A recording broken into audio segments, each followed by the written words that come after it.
Qatar में भारतीय नौसेना के पूर्व अफसरों को मौत की सजा सुनाए जाने का मुद्दा गरमाया हुआ है। पिछले दिनों कतर में भारतीय नौसेना के 8 पूर्व कर्मियों को मौत की सजा सुनाई गई। सरकार इस मामले में कूटनीतिक स्तर पर प्रयास कर रही है ताकि भारतीयों की रिहाई हो सके। बता दें कि कतर ने भारतीय नौसेना के 8 पूर्व कर्मियों पर जासूसी का आरोप लगाकर सजा का ऐलान किया है। हालांकि ये पहला मौका नहीं है जब कतर ने किसी दूसरे देश के नागरिकों को सजा सुनाई है। आज हम आपको बताएंगे कि भारत के अलावा कतर एक देश के साथ ये हरकत पहले भी कर चुका है। इससे पहले इस खाड़ी देश ने फिलीपींस के 3 अफसरों को जासूस करार देते हुए मौत की सजा सुनाई थी। आज से करीब 9 साल पहले कतर में 3 फिलीपींस नागरिकों को पकड़ा गया था।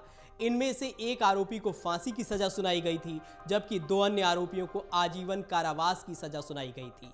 जिसे मौत की सजा सुनाई गई थी वह कतर जनरल पेट्रोलियम में पर्यवेक्षक के रूप में तैनात था, जबकि 2 अन्य आरोपी कतर एयरफोर्स के लिए काम कर रहे थे। कतर के सुरक्षा बलों ने फिलीपींस के इन तीनों आरोपियों को पकड़ा और इन पर जासूसी करने का आरोप लगाया था।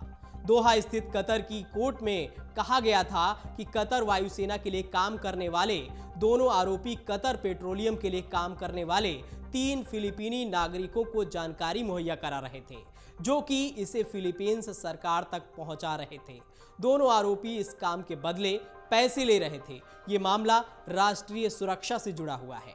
कोर्ट ने इस मामले में जनरल पेट्रोलियम के लिए काम करने वाले आरोपी को मौत की सजा सुनाई थी, लेकिन बाद में इस मामले में अपील की गई, लिहाजा कोर्ट ने सजा कम करके आजीवन कारावास में तब्दील कर दिया, जबकि 2 आरोपियों की सजा आजीवन कारावास की सजा को 15 साल में बदल दिया गया। जिन 2 आरोपियों को 15 साल की सजा सुनाई गई थी उसमें एक आरोपी का नाम रोनाल्डो लोपेज उलेप है।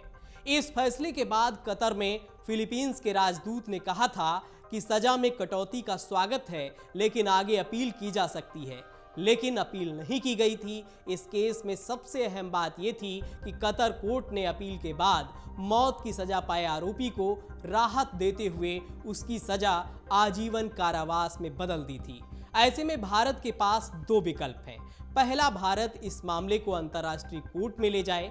दूसरा, इस केस में कतर के अमीर से अपील करे कि अगर संभव हो तो 8 भारतीयों को माफ कर दिया जाए। लेकिन कतर की अदालत के इस फैसले की टाइमिंग पर सवाल उठ रहे हैं। ये संदेश गहरा रहा है कि कहीं हमास या पाकिस्तान की मदद के लिए तो ये सब नहीं किया जा रहा है। सवाल और भी हैं जिसको लेकर भारत सरकार और एजेंसियां खुफिया तरीके से जानकारी जुटा रही हैं।